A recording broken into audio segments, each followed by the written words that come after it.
when you go to narrate a story, oh, by the way, you know, it's Irfan's film as well. Doesn't it help? Must be make you feel very proud. Yes, yeah, but it's like, I mean, I am very proud of the story myself. But that's actually, like I said, it's how the battle won, but you still have to have a tight story, otherwise you cannot move forward with it. Yes. Now, since you have chosen to say that, you know, when you did think of the story, and when you came up with the concept like that, was there a lot of brainstorming there? Are you somebody who's a writer? Yeah, and that's yeah. why? We and Shailaja worked Yes. together. It was just a seed. And before we came to Irfan also, we worked for a year to come to Irfan, because Irfan is very, very, very, very fussy about scripts. And I see him rejecting 2 films at least every day. So we were very nervous. Yeah, So who very did the nervous. narration? Who did the narration? The narration first, Shailaja did little bit and I did it in the more. And then we had Ritesh who wrote the screenplay and then we gave a final narration to him. So- But he read the story and he said, I like it. Achha. So Irfan this gave sir, us the confidence to develop it. I have to ask you this. जब आपकी wife आपको narration दे रही थी, तो उस समय आप कैसे आप भावुक नहीं हो रहे थे और कैसे आप बड़े ऑब्जेक्टिव हो रहे थे सर? सर हमारा काम का रिश्ता जो है ना बहुत ज़्यादा एमिकेबल है नहीं। अच्छा हम लोग जब काम करते हैं साथ में झगड़ते ज़्यादा हैं। अच्छा तो इनको अगर नरेशन भी देना होगा तो किसी और से दिलवाती हैं ना। सो वैसे you know she is the best critic of my work. She understand, she has a better understanding of performance. She has some understanding which I have, you know, I have cultivated in drama school, but I think she's inborn, she has that talent. So I rely on other things on her, you know. If I know, if she says that this is a good performance, I know I'll blindly take it that it's a good performance. So she has been a kind of, you know, inspiration for me to shape me as an actor. And I'm so glad that it's actually come out. He's come out very fine, I have to say. Well done. Okay. Now, Nishant Pitti, I would like to call on stage, the CEO and co-founder of easemytrip.com. Ladies and gentlemen, big round of applause as well, please. Thoda aage, if you could just move a little ahead. Yeah. Now, y'all have been pioneers in e-travel, you know, which is now the world. I mean, everyone wants to travel the world and they want to know how to do it. They want to press a button, and that happens with you all. And you all have come into films now. Film presenting is, was it like, you know, like the glamour of the world and the story and everything that you want to be part of? Is that the thought process, or just generally you're film lovers as well? So it depends basically. If you see travel and Bollywood are intertwined to each other. You show up the map of the culture and the heritage to the world. So the same way we also do, right? Yeah. So it's intertwined to each other. So that way we plan to do something in the Bollywood industry. And if you talk about me personally, I'm also a movie lover.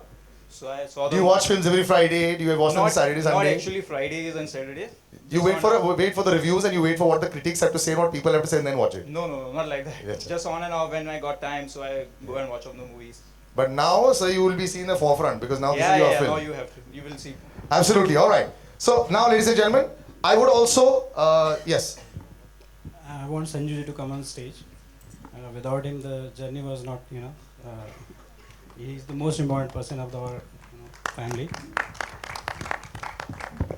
And before I call a large part of the crew on stage and all that, I'll just move off and I'll open up for questions. Though I've asked quite a few myself, I know already.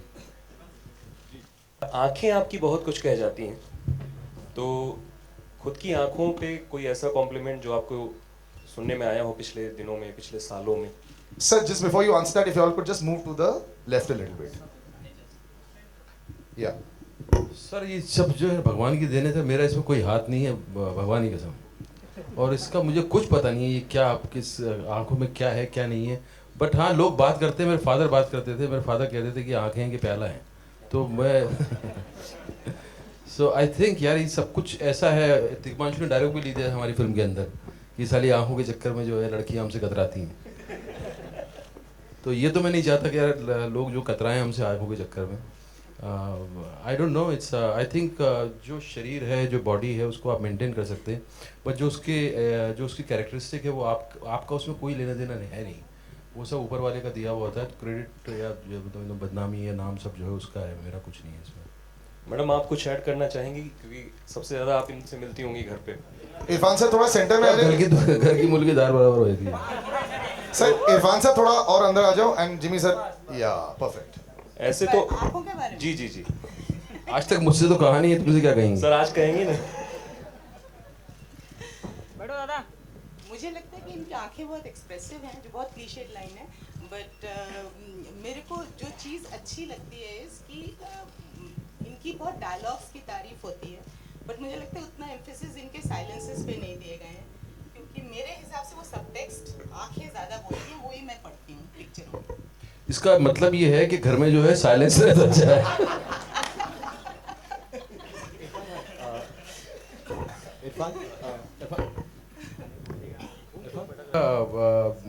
उसका हर step पे हमें पता नहीं था क्या होने वाला है, और निशी साहब के साथ की वजह से हर चीज़ जो है धीरे धीरे इस निशी एंड फिर Jimmy came into picture. I think enjoyable सफ़र रहा है, बट इट वाज नॉट जैसे होता है ना कि एक फिल्म आप एक कहानी पढ़ते हो, स्क्रिप्ट पढ़ते हो, आपको लगता है यार ये तो मतलब ऐसे करेंगे, आपको सब पता होता है। ये फिल्म ने अपने आप को रिवील नहीं किया कभी भी हमें, ये हर मोड़ पे हमको टेस्ट करती रही। हमने 75% शूट कर लिया था, तब भी हम क्लाइमेक्स डिस्कस कर रहे थे कि यार कहाँ उसको क्या करें, कैसे करें, एंड ये इवॉल्व हुई है फिल्म। जैसे गाना भी हमें शूट नहीं करना था इसका, अभी जो इसका जो मेन गाना है, लेकिन फाइनली एकदम से डिसाइड हुआ एंड एक दिन में निशी साहब ने तैयारी की और हम हैदराबाद करके शूट करके आए हैं। तो मैं पहली बार शायद मैं कोई लिपसिंग करूँगा लाइफ में, तो मुझे डर भी लग रहा था। तो टेस्टिंग सफ़र रहा है एंड इंजॉयबल रहा है बहुत। Irfan, here, straight. Here, slightly towards your right. Irfan, brilliant trailer and a great performance as always. Oh, thank you so much. I remember in 2003 came a movie Hustle where you worked with Jimmy. You were the villain in the movie, and I remember in those days the posters hardly had your presence. Today you are the leading man. The poster has only you in it. Tables have turned. What do you have to say about your rise to glory from Hustle to Matari? I was there in the poster, but मेरे पर वो थोड़ा धूमिल था, मतलब पीछे वो कम था, लाइट कम थी। तो ये सफ़र यही होता है कि आप पर लाइट कब आएगी और आप अपनी जैसी स्टोरीज कब कर पाएंगे, एंड तो उसी के लिए कोशिश रही है कि आप अपनी तरह की स्टोरीज चुन पाएँ और अपनी तरह की कहानियाँ कर पाएँ और अपनी तरह से लोगों को एंगेज और एंटरटेन कर सकें। तो वो फिर ऊपर वाले के हाथ में, जब वो आपको बैटन थमा दे, तो आई थिंक धीरे धीरे चीज़ें बेहतर हो रही हैं। और उसका श्रेय जो है बहुत कुछ हमारी नई जनरेशन जो डायरेक्टर्स और फिल्म मेकर्स की है वो, और ऑडियंस को बहुत बड़ा श्रेय है उसका। अगर ऑडियंस ये नहीं होती तो हम अब इस जगह पे खड़े होकर ये बात नहीं कर रहे होते। Also, June 10th को फिल्म आ रही है. It will clash with Amitabh Bachchan and Nawazuddin Siddiqui's Teen. Any concerns on that front? Is there film on 10th? Yeah. Okay. Teen, Amitabh and Nawaz. हमने तो 2 महीने पहले डिसाइड किया था, हमें पता नहीं, मतलब अभी डिसाइड हुआ है क्या 3 का? Sir, actually Teen, नहीं, Irfan Teen was clashing with Sarabjit. So Teen got postponed and now your film will be clashing with Teen. तो आई थिंक 3 फिल्में आ सकती हैं 10 जून को। So no problems in taking on Actually Amitabh. क्या है यार, वो लोग बड़े लोग हैं, वो बहुत सालों से इंडस्ट्री में हैं, बचपन से हम देखते आ रहे हैं। उनकी भी फिल्म देखने जाएं, हमारी भी देखने जाएं। हमारी ऑडियंस कैपेसिटी बहुत ज़्यादा है, अगर पूरी ऑडियंस अगर दोनों फिल्मों में आ जाए तो बहुत है, काफ़ी है। इरफान, अभिषेक ऑन योर लेफ्ट, यहाँ पे जी। इरफान, आपका जो फिल्म में कैरेक्टर है इसका नाम क्या है? निर्मल। तो before you shot to stardom, any moment in your life where you could relate to Nirmal? Because obviously the film shows that आम आदमी के लिए इतने ज़्यादा प्रिविलेजेस नहीं होते, बट जस्ट बिकॉज वो होम मिनिस्टर का बेटा है तो उसके लिए बहुत ज़्यादा उसको एक्चुअली आप उसी तरह के होते हैं, हर आदमी उसी तरह का होता है, जो एक आदमी कानून मान के एक आम जिंदगी गुजार रहा है और अपनी ज़िंदगी में खुश होना चाह रहा है, जो छोटा मोटा धंधा करता है और जो उसका परिवार है, उस परिवार में वो खुश है, उसको किसी तरह की शिकायत नहीं है। वो सारे सिस्टम को समझते हुए उसको एक अच्छा नागरिक बनना चाहता है। तो ऐसे बहुत सारे लोग हैं, हम भी वही थे जब कॉलेज में पढ़ रहे थे, स्कूल में पढ़ रहे थे, मतलब कोई जानता नहीं है, आपको पहचानता नहीं है, बट आप किसी तरह से अपनी ज़िंदगी को जो है नॉर्मल रख के आप गुजारना चाहते हैं उसको। तो आपकी ज़्यादातर ज़िंदगी तो वैसी ही रही है before you became an actor. Yes. Hi Jimmy. कई बार ऐसा भी होता है कि आप लाइमलाइट में आने के बाद भी निर्मल ही बने रहते हो।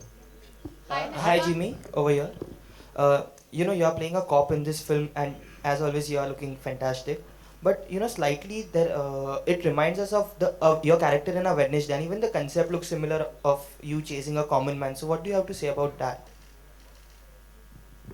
इतना तो मुझे ट्रेलर में दिखाया नहीं है कि आप ऐसा बोल दें कि भैया आप वेडनेसडे जैसे लग रहे हो। वेडनेसडे में एक अलग किरदार था, उसकी लुक अलग थी, उसका सब कुछ अलग था। ये तो पता नहीं कैसा अजीब सा सवाल आपने किया। इसमें कौन बोल सकता है वेडनेसडे का? वो सिर्फ जिमी है सेम उसमें, बट अदरवाइज वो उसके सफ़ेद बाल दिख रहे हैं साइड से, सारा कुछ है।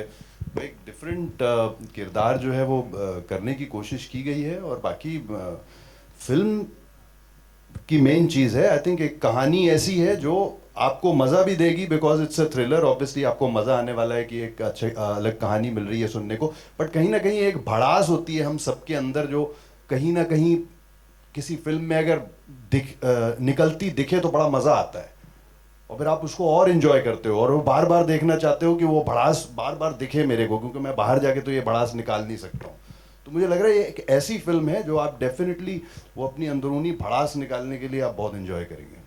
Hi Nishikant, we have some resemblance to that because Pesh Sora is the tagline. See, the backdrop of the film has a certain issue. That is why you have Desh Sora as the title. Whereas the character is definitely a simple guy, and something tragic happens in his life. And what can be a repercussion? What can be the repercussion of such thing? It can go in any way. Like, I'm sorry, I'm again giving example of my film in Mumbai Meri Jaan. It was not about the Holocaust. It was not about the train blasts. It was about what happens to people because of such a tragedy. So similarly, it is a story of a man after he goes through a tragedy. What happens to him? कौन सी real हमारी ज़िंदगी में क्या होता है, बहुत सारी चीज़ें होती हैं, लेकिन हम उस स्टैंड नहीं ले पाते हैं। और ये फिल्म वही उस आदमी के बारे में जो एक स्टैंड लेता है और वो अपने अंदर का हीरो ढूंढता है। हमें लगता है कि हर आदमी के अंदर एक हीरो, एक विलन छुपा होता है, वो उसके चॉइसेस पर है कि वो क्या चूज करता है। कौन सी रियल घटना है जिनसे इंस्पायर है, जिनको देखो रियलिटी के अराउंड ही है पिक्चर, क्योंकि किरदार सारे रियल है। मतलब आम जैसे हमारे आपके जैसे ही हमारे सारे किरदार हैं। तो रियलिटी आप यूँ समझो कि रियल सीक्वेंसेस से ज़्यादा रियलिटी बहुत क्लोज है। मतलब अगर मुझे राजस्थान में शूट करना था तो हम लोग गए थे ऑलमोस्ट जैसलमेर बॉर्डर, वहाँ पे शूटिंग की हम लोग ने डेजर्ट में। फिर कहीं हमको शिमला में करना था तो शिमला जाके शूटिंग की, हरियाणा में करनी थी तो हरियाणा में की, दिल्ली में करनी थी। तो we went and tried to be on all real locations, all real places, trying to get all real faces. So that is the reality more than a real incident. Irfan, आपका एक और ट्रेलर है हॉलीवुड मूवी का inferno का, तो इसका chapter खत्म कर लें। बस एक हिंदुस्तान में रह के हिंदुस्तान की बात कर लें, फिर बाद में आगे आप इसके बाद मुलाकात नहीं हो पाएगी आपसे। अरे आपसे मैं मिलूंगा इसके बाद, आप बेफिक्र रहिए, मैं आपका पीछा नहीं छोड़ूंगा, आप बेफिक्र रहिए। Irfan, I believe you've been also approached for the film adaptation of Jhumpa Lahiri's Interpreters of Melody. How true is that? Oh, it was long back and I'm out of that. Okay, you're not going to do Irfan? it. Hello? Irfan, आपके बाईं ओर, हाँ, प्रशांत from ETV. आपके career में जिन निर्देशकों का आपको साथ मिला, चाहे तिग्मांशु धूलिया हों या आसिफ कपाड़िया हों या अब निशिकांत के साथ आप दोबारा काम कर रहे हैं, कितना श्रेय देंगे इन निर्देशकों को इन सारे अपने करियर में? आई थिंक बहुत बड़ा श्रेय है, क्योंकि दे शेप द स्टोरी। एंड आप कितनी भी अच्छी परफॉर्मेंस कर लो, लोग परफॉर्मेंस देखने नहीं आते। लोग अच्छी फिल्म होती है तो परफॉर्मेंस को अप्रिशिएट करते हैं। और हम लोग उस तरह के लोग नहीं हैं जिनके के नाम पे सिर्फ जो है लोग पैसा खर्च करेंगे। जब तक कि हमारी फिल्म अच्छी नहीं होगी, लोग सुनेंगे नहीं, तब तक नहीं आते हैं। हम उतने फॉर्चुनेट नहीं है कि हम सिर्फ खड़े हो जाएं आके और थोड़ा सा मटका किया एंड देन लोग पैसे फेंकने लगते हैं। हमें बहुत थोड़ा, हमारी फिल्म तभी लोग देखते हैं जब उसमें कुछ होता है, और उसमें डायरेक्टर का सबसे बड़ा हाथ है। और इन लोगों ने मुझे शेप किया एक्चुअली एज एन एक्टर। मेरे डायरेक्टर्स अगर मुझे नहीं मिलते तो I don't think I would have understood acting the way I understand now.